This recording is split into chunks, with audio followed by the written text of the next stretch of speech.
Muito bem, vou fazer o seguinte, eu vou passar a bola agora para Michele Buzon, se tiver participação do telespectador, Michele, fique à vontade a respeito desse assunto, porque certamente muitos goianos, a maioria, né, dos goianos ficaram indignados, sem entender, uma declaração sem pé, sem cabeça, na verdade uma ameaça. Michele Buzon, temos participações aí do nosso ouvinte, telespectador, internauta, Bom, já que estamos na TV, no rádio. Sim, Rafael.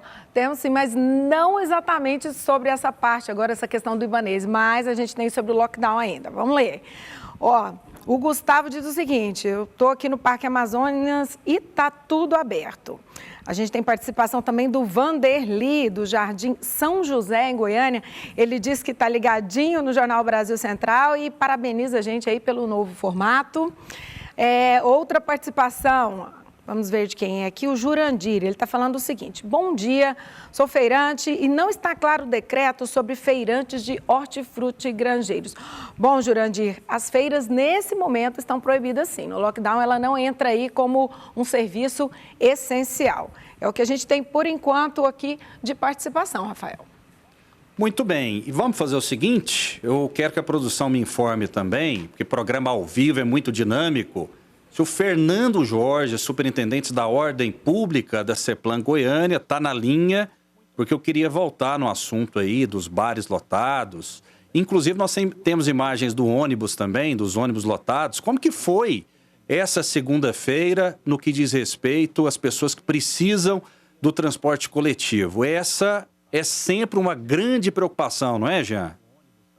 Dúvida, Rafael. Eu fiz um estudo sobre a quantidade de pessoas que circulam nas diversas linhas de ônibus na cidade de Goiânia, não estou nem dizendo da região metropolitana, apenas da capital. Gira em torno de 180 mil pessoas dia. É muita gente. E essas pessoas aglomeradas dentro de ônibus, nos terminais, muito próximas entre si, né? Os ônibus, as pessoas têm que ficar em pé, não cabem todas sentadas. Então é muito grave, é uma situação preocupante.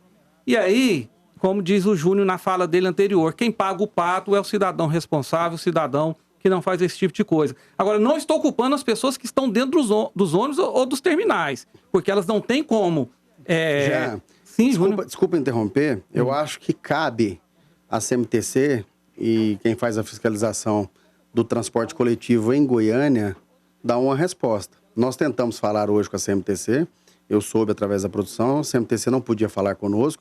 É um direito da CMTC não falar conosco, mas cabe a quem comanda esse sistema de transporte público na cidade, quer dizer, é um absurdo, né? E tem que resolver para ontem, Agora é o seguinte, essas pessoas elas estão indo trabalhar, isso precisa ser resolvido, isso é um problema, o transporte coletivo precisa de ter uma posição clara da Prefeitura Municipal, das prefeituras de Aparecida, prefeito de Aparecida, Gustavo Mendanha, que sempre acompanha o trabalho da Agência Brasil Central. É importante que ele também possa, com a liderança, né, que ele propaga ter, e a gente respeita essa liderança dele, ele precisa conversar com o prefeito Rogério Cruz de Goiânia para que eles façam tomem uma posição imediata sobre essa situação. Agora, não é o prefeito Rogério Cruz apenas. O presidente da CMTC, Murilo, se eu não me engano, Murilo Shoa, ele pode vir participar, tem que vir falar com a gente aqui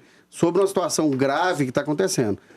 E também a fiscalização, até o pessoal da fiscalização se interessou em falar conosco, que ontem viu os bares de Goiânia da forma que estava, quer dizer, o lockdown vale a partir de hoje, mas a doença, ela tem muito tempo que ela está rolando por aí, muito tempo mesmo, e ontem o que a gente viu nos bares, e a gente precisa de voltar a esses bares, mostrar a imagem desses bares, Murilo Ulloa, acabei de receber aqui da Núbia, esses bares de Goiânia, da forma que estavam ontem, alguns bares em Goiânia, quer dizer, isso é gravíssimo. A doença, você pode ter certeza. Me pergunta assim, não, mas eu sou jovem, eu não vou sofrer doença. Mas alguém da sua casa vai sofrer. Não, eu moro sozinho, tudo bem. Essa pessoa vai no supermercado transmitindo a doença, que ele não tem sensibilidade nenhuma por ela, você não vai sentir essa doença. e vai transmitir para alguém da minha família, da família do Jean, da família do Rafael, da família do cidadão que está em casa. Né? Alguém precisa... Infelizmente, é muito dura a decisão de um lockdown. Mas ou morre...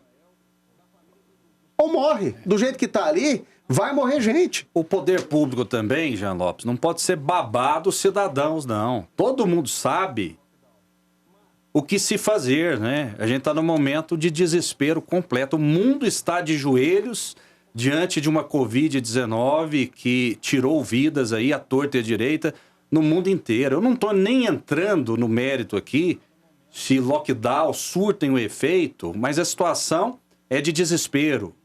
Os governantes também não podem colocar uma arma na cabeça do cidadão para o cidadão ficar em casa. A doença já existia ontem, né? A gente já falava que o decreto iria vigorar a partir de hoje, a partir dessa segunda-feira. Mas como o Júnior disse com propriedade, a doença já existia e as pessoas já sabiam ontem, com esses bares lotados, com ônibus. As pessoas estão sabendo, tem um ano, Rafael. Já tem um ano já que as pessoas estão sabendo. E agora a situação se agrava de uma forma assustadora, Jean. Não, em relação à questão dos ônibus, eu estava falando o seguinte: tem que ter uma organização, uma fiscalização nos terminais e na quantidade de pessoas que adentram os veículos. Porque o cidadão, principalmente o cidadão mais da periferia da cidade, dos lugares mais distantes, eles têm ponto para assinar, para bater. O patrão dele não o perdoa se ele chegar atrasado ou se ele não chegar. E ele tem que cumprir o trabalho dele para levar o alimento ao seu filho. Então, essas pessoas, ou pelo menos a maioria desses trabalhadores que estão dentro dos ônibus, eu vejo eles ali sendo vítimas de um processo, não irresponsáveis. Tem nada a ver com o que a gente falou de bar, onde é lazer, onde as pessoas têm responsabilidade dos seus comportamentos. Claro. Aquele que levanta 5 horas da manhã para pegar 3 conduções para chegar ao seu trabalho, senão o ponto dele é cortado e assim não poderá levar o alimento ao seu filho, esse arrisca a própria vida e aí arrisca a vida do próximo também. Portanto, a responsabilidade dos ônibus dos terminais, essa responsabilidade pertence às autoridades, não ao usuário do transporte público. Eu quero fazer um registro aqui que a maioria dos empresários, né, são pessoas responsáveis. A maioria dos restaurantes que eu frequento, que eu frequentei durante esse tempo de pandemia, cumpre os protocolos. Mas, infelizmente, os bons pagam pelos maus. Porque ontem a gente passou em alguns bares ali no setor marista, a situação é crítica, é preocupante, né? Parece que a gente vive hoje como se não houvesse amanhã. Como se não houvesse uma doença gravíssima. Olha essa imagem. Olha o tanto de gente em pé ali. O pessoal tá conversando, olha lá, o rapaz vem servir uma cervejinha. Quer dizer, até o garçom tá de máscara, claro, né? Tem que se preservar. Mas olha essa próxima imagem, esse pessoal ali, olha lá. As pessoas não estão preocupadas. Essas pessoas, elas não moram na mesma casa. Tá todo mundo ali levando algum tipo de problema para outras pessoas que não estão aqui, né? Olha só, os distribuidores de bebidas, todo mundo sem máscara, né? Então, a gente precisa de um pouco mais de atenção e as pessoas precisam entender que agora é hora da gente colocar a mão de pare, que a gente colocava com o X aqui, mas a gente precisa de parar um pouco para que a gente possa recuperar vidas. Porque, infelizmente, a gente não sabe, a gente não é igual gato, né? A gente não tem 7 vidas, a gente não morre aqui e nasce aqui imediatamente, né? Tem famílias, são 8 mil goianos, se eu não me engano, que morreram. Sim. Eu acredito que não sejam 8 mil famílias. Talvez tenham famílias, Jean, que acabaram todas, né? Isso é muito grave. Muito. E a produção está tentando o contato, né, com o Fernando Jorge, que é superintendente da Ordem Pública da CEPLAN Goiânia. Ontem, eu trabalhando juntamente com o presidente da Agência Brasil Central, Reginaldo Júnior, a gente passou, né, para alguns locais aí de Goiânia, no setor marista. Eu não vi fiscalização por parte da prefeitura. É importante fazer um revezamento. Em muitas situações, é óbvio, o servidor público trabalha de segunda a sexta.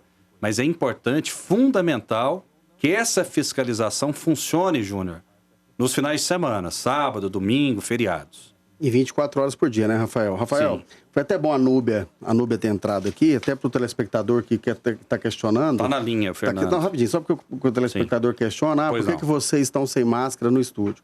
Vocês podem ver que as únicas pessoas que estão sem máscara no estúdio somos eu, o Jean e o Rafael. Nós estamos a uma distância de pelo menos... Dá para abrir aqui? Dá para botar uma câmera aberta aqui? Sim. Essa aqui?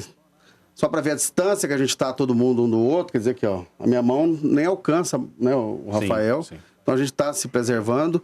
Tá ali em cima, lá, ó, do lado do Rafael, o Chiquinho lá, com máscara, a Núbia com máscara.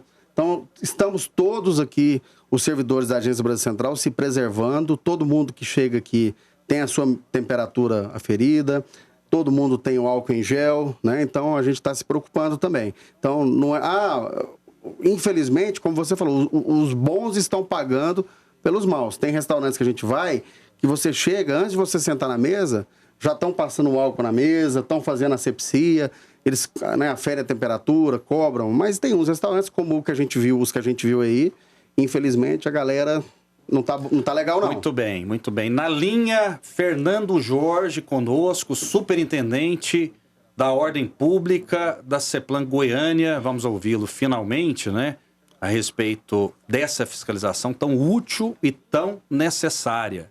Não quer dizer que a gente está responsabilizando apenas a Prefeitura de Goiânia pela falta de fiscalização. É evidente, né, que todo cidadão tem que fazer o seu papel. Tá na linha aí, tá ok?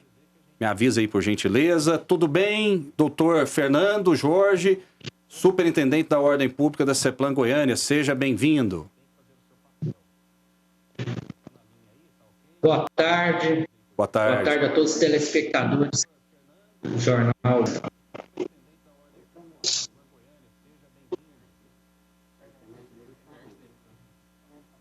Infelizmente, a gente está com problema de sinal, A né? rede de internet dele não tá legal, A internet né? dele não tá legal, o áudio tá saindo picado, a gente insistiu aí nesse contato, mas tecnicamente, Vamos infelizmente, convidar ele para participar do programa, né, Rafael? Pra Está discutir isso aí. convidado, né, para vir aqui na Agência Brasil Central, seguindo todos os protocolos, todo o distanciamento social, para ele estar conosco, para dar mais esclarecimentos a respeito disso, né? Eu acho que cada um tem que fazer a sua parte no que diz respeito à Covid-19, levando em consideração também, Jean Lopes, que é óbvio, a gente vê também o lado do empresário. Os empresários goianos, brasileiros, eles são guerreiros, né? Muitas vezes eles pagam o pato sim, não é isso, Jean? Sim, a maioria deles tem responsabilidade e tem feito o papel indicado pelas autoridades, pelas regras contra a pandemia. Como você bem disse antes, Rafael, os bons pagam pelos pecadores, né? E a maioria é boa, é de gente que é responsável, de gente que está se doando ao máximo para enfrentar essa situação. É muito difícil, né, Jean? Se você oferecer emprego, pagar as contas, 13º, férias, FGTS, impostos, né? Exatamente. Não é fácil. Estão fazendo sacrifícios financeiros, econômicos e tudo mais, porém alguns não têm responsabilidade. Aí o problema se espalha para todos.